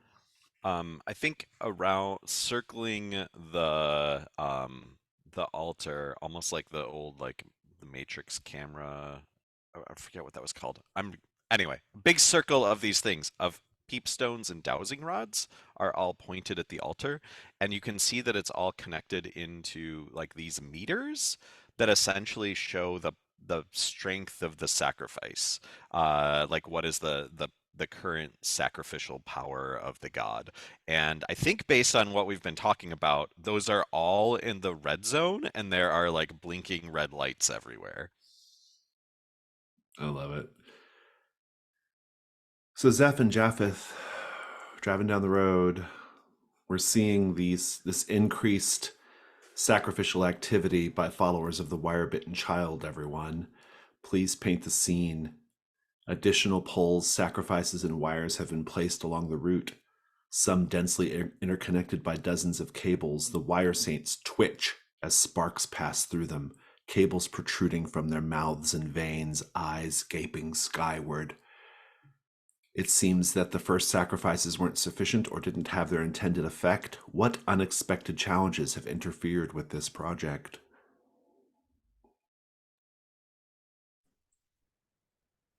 As we drive along the road, perhaps it's even getting a little bit dark. You can see at a distance, every couple of moments, this huge spark of light that then sputters out. And as we pass pole after pole, the sacrifice must not have gone right, because instead of channeling the energy of the Saint Electric, these wire-bitten children are shining all of that energy straight up into the air. And if you watch, it increases in intensity and then sputters out like the voice breaking at the end of a scream. And Japheth smells the burning flesh and hears the popping sound of fat bursting and the collapse of certain sacrifices that sort of fall out of the circuit.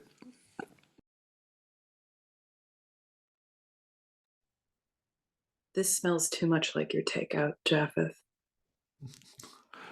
I want to keep going with the paint the scene. Mm-hmm. Ben and Mike, I'm going to add to this horror. You can still see the remains of the paper and the footsteps of Basil and Gage as they walked past where that first tower was being put up. But the camera pans down beneath the ground, and just a little bit deeper than they checked, there is an old altar to what was once a god, and the prayer mark there seems to be sapping the energy from above. It's worse than that. Uh, a few poles down, we actually see the the poles on either side of where one of these poles would be are kind of like bent over at angles, and we see the wires like getting pulled into the ground. There's a sinkhole there. One of the poles has been entirely consumed into the earth, and as we see the workers looking into it, we see a mass grave that was serving the altar that Ben was describing. Grim stuff. So we're getting pretty close on time. So for my future self, so I don't have to rewatch the video, future self, Gage is about to go to the compost heap. Basil is down in the secret altar. Japheth and Zeph are about to have their journey moves if they wish. So let's go to the end of session. End of session. Let me find our little tracker here. Here we go. We would collect rewards if an assignment was resolved, but it was not. So let's answer end of session questions.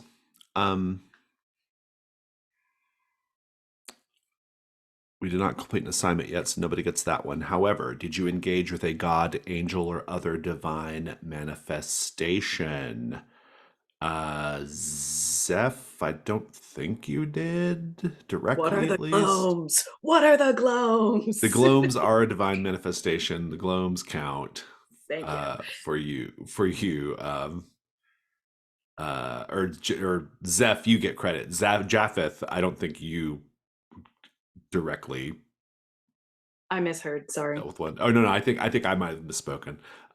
Any case, I think it's a yes for Zeph because of the glomes. Japheth, unless you want to make a case, I'm not sure that you did. I have gloam prototypes in my eyeballs is about all I've got. Oh, I'm into it. I think it counts because that was outside of the Poxmartyr. So I outside of your normal Poxmartyr duties, a divine intervention. Basil Lechamp, you did as well. Yeah. Gage, did you? Unless Lucas and Pickles count. I don't think we know yet. No, I don't think we know yet. I don't want to say for sure. So there was a hint, but we don't know. Zeph, did you deliver a monologue about any of the following? The nature of gods, the futility of individual choices in the face of indifferent powers, the horrors that society accepts as good and necessary. I mean, I was bitching up a storm about it in the woods. Yeah, I'm kind of into it. Were you vulnerable with someone? I guess, can I be vulnerable to a gloam? Because otherwise it's going to wait for the journey move. I don't confess know. I don't think stuff, but I so. don't No, think because that I don't it think you were actually vulnerable works either. that I think you were kind of like, I was F you, being Gloam. threatened. Yeah, Yeah, you okay, shoved in okay. a bag. Japheth, did you go out of your way to connect with the local community? I would say you did. Yeah. Did you deliver the monologue? Even for the monologue about the necessity of war. Oh, yeah, I'm into that. Okay, I like Right. it. I'm into it. Basil, did you go out of your way to connect with the local community? Did you undermine the orders of your superiors or use the assignment to pursue personal interests? I was pretty on task this session. You actually were. Gage Wright, did you do the monologue? I did not. Were you vulnerable with someone? Um, Lucas, probably, in a way. I mean, Kind he of. I talked to don't know. Gale about Yeah. the harvest god that he shouldn't be worshiping, feeling like home. I think probably it came through more with Gale because with Lucas, you didn't even remember his name. So, all right. Although I don't know, you did spend the night with him. I don't know. In any case, I think you get credit for that one. Do we have any moves that resolve at the end of the session, or do we have any verse prompts that are outstanding currently? Okay. Then let's just go to stars and wishes. Whoever wants to go, take it away.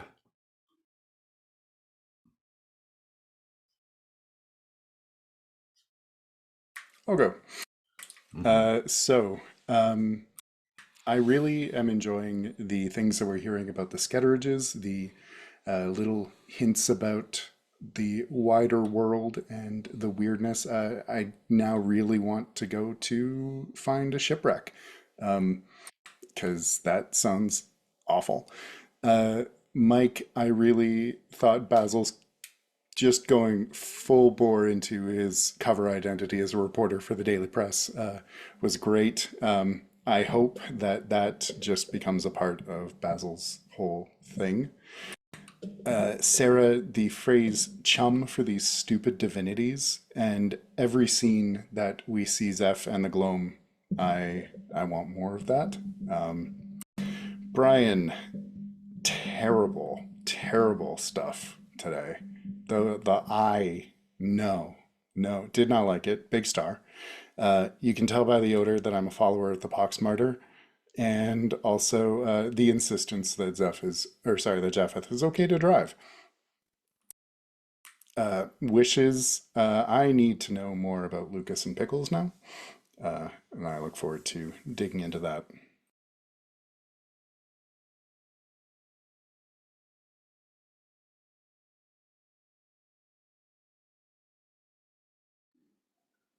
I'll go next. Just the choice of Brian making the choice to take on blindness is beautiful storytelling wise. It's going to be so much fun, especially in a game where we're constantly painting a scene and observing things as these researchers. It's just going to be really excellent storytelling going forward. So a huge star for that and going ahead. I also have a star for Basil the food columnist, but there was a moment where it like veered into psychiatry because your follow-up question was, how does that make you feel when you were talking to Haven? And it was just really good character work from your character's perspective. So that was fun and meta. I also really enjoyed the fact that you made the choice just to be wandering stoned in the woods. Again, it's that like, well, let's see what I stumble into kind of way that you play your characters, but also that Basil doesn't have any hesitation in that regard. It's just, well, this is what I do. Your path on the Waxen Scrivener doesn't seem as conflicted as some others, and it's been really interesting to like see where you choose to make that hairpin turn. Gage being so uncomfortable around kids just spoke to the truth of me, and I felt seen, so I also really liked it in a role play setting. I thought that I too want to know more about pickles now, but I think that I will leave that to your exploring. I look forward to having it revealed. I also really just enjoyed the gloam. I don't know why I'm going to carry around this conspiracy clue, but why not? Just squeeze that little fucker for all he's worth. So that's my wish on that regard. Just more of this, please. A star from me for the co-therapy session between the Gloam and Zeph. That was a lot of fun. So star to both Jason and Sarah for that. Yeah, I think the other things I would echo the coldness of Gage towards Lucas is fun and interesting and gets a very like odd coupley kind of dynamic in yeah, all of our kind of like classic comedy tropes that are going on in this particular neck of the woods. And then yeah, like all the stuff with the Poxmartyr and just being like set up to take the take the blindness and the way that that then escalated was a lot of fun and really interesting. I think the way that the characters are kind of developing outside of the assignments is very interesting. And yeah, like I guess like my wish is that interest to see how those things are going to either collide with the conspiracy or collide with the assignments themselves here, as we're kind of like drifting from the it's definitely from the assignments. The core is the assignments, but like it is like yeah, they're drifting out into their personal traumas and troubles and that type of thing. And how will that collide is very intriguing. All right. Mike, I love the Beatles sound effects. Those were top notch. Um, Sarah, when you said I look in the Gloam's cute, stupid face, it's, a fun personification. The notion of a crypt below a religious school. I don't know. I want to come back to that somehow. That's sort of like both star and wish. I want to see another crypt below a school. Uh, Jason's sort of monologue for what was his name? Haven, automated prayer mark integration, all that. Um, the gramophone playing in the grow house. That's just gonna stick with me. That's a great image. And today is my birthday. Coming from Lucas was perfect. um, what else do we get here? Gloss of Life paint. The advertisements are all great, but Gloss of Life paint. From there, my brain is like picturing the Silt versus interior decorator who's like, oh yeah, this is a windswept grave on the wall over here, and I highly recommend that you go with the corpse gray for this wall. Those all sound really fun. And then what? Oh, sorry, had said if I walk in the woods 9 times out of 10, I will trip over a corpse or trip over a body, something like that. So yeah, loved all of it. My stars, straight away, all of the paint the scene answers were really good today. There's so much good stuff. The advertisements were a lot of fun, but also the wire-bitten child stuff was really gruesome and cool. And the harvest altar, that stuff was really cool too. There was a lot of really incredible like scene building, and I could visualize and picture it, and it made all of the scenes feel so much more alive and lived in and real, and so that was really, really great.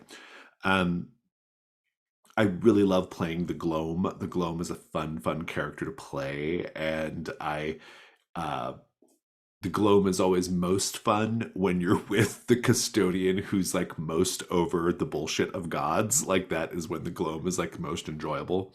I've discovered, and so that was so that maintains, and I'm really into that. Really love the. I really love this sort of like.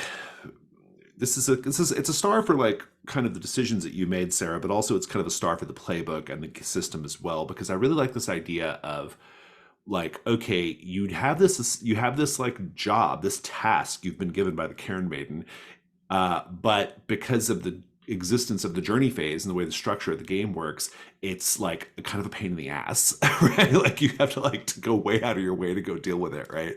But it's a start for you as well, because like I think it was fun to like see you like kind of wrestle with that and decide like what you want to do, um, and and I like how you were sort of like, this is just one more thing for me to, I'll just, I've noted it, Karen Maiden. I'll get to it when I get to it. I thought that was really great and just reflected the overall exasperation of the characters going through, and I really enjoyed that a lot. Loved the tent revival healing scene down by the river. It was so good. I kind of knew what I was doing when I reacted with that blind person showing up. I knew where that was going to go. And but I really liked how you leaned into it and you went with it, and then like when more of them showed up, you just went with it. And I think we really truly got to see like what the Pox monk, in his official duties is all about, right? And so that was really terrific. I'll echo all the stars about Basil being the reporter with Haven. That was really fun. Those interactions between Haven and Basil were really enjoyable. And also just like for Basil being like really on it in the investigation, like really getting in there and like learning the stuff and figuring it out. Yeah, and this stuff with Gage is so interesting, with Gage and Lucas, and Gale. I like the friendship like between Gale and Gage. I think that's really fun.